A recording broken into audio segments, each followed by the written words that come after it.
Hello, Elliott. Hi, Nerdtropolis. Yes, How you indeed. doing, man? Good. It's a pleasure to meet you. Pleasure to meet you. Yes. Congrats on a fantastic Western. This comes from a fellow Texan himself. Oh, So I really where? Where enjoyed are it. you? Where are I'm in you? Houston, Texas. Oh, we've been there. Yeah, yeah, Yeah. yeah. But yeah, I really enjoyed it. And I love that the film captures a really distinct and almost haunting atmosphere. So I wanted to know, how did you approach creating that gritty and immersive world of the Thicket? And it looks great, like watching it. I want to watch it on the biggest screen possible too, because it looked beautiful. Well, we shot it for the big screen. I shot it 235, so it has to be seen on the big screen, and it will be 'cause we're in theaters. The approach, how do you create that atmosphere? Location, location, location. That's what it is. I mean, it's undeniable. It's Calgary. It's minus 35 degrees. It's Chinooks. The light's constantly changing. The land is very, very barren.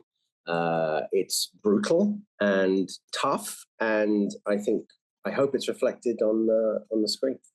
Yeah, it looks fantastic. I wanted to know actually, like, what's the trick to lighting the scenes outside in the wilderness where you don't have much control?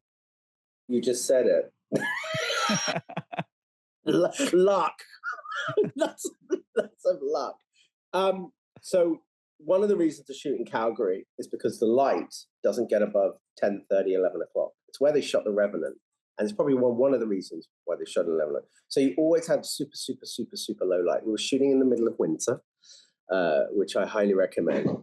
And yeah, the light didn't get high, so a lot of the work is done for you. There's very, very little light. The only light that I think we have is inside the brothel scenes. Everything else is just bounce. I have a fantastic cameraman, Guillermo de Garza. I picked him because he was very, very good with natural light. So it just spoke for itself. Yeah, I loved it. Everything looks so authentic and great. I just love the lighting in it.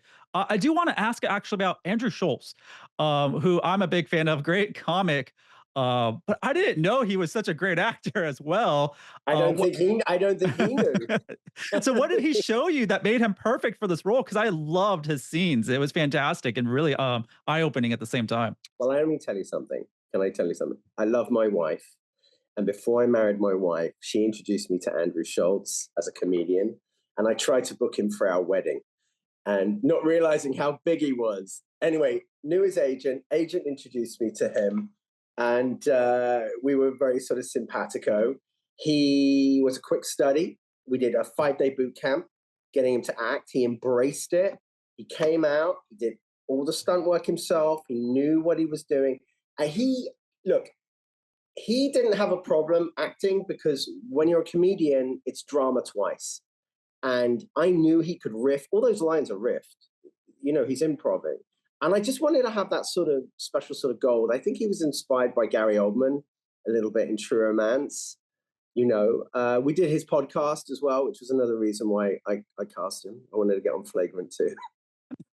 No, he's fantastic, and I hope really we see more of him. And I mean, and we're gonna thank you for like his like new career. I guess it's gonna be all in your hands because of you, which is fantastic as an I know actor. he's now going to stop doing stadium tours and come and work on indies.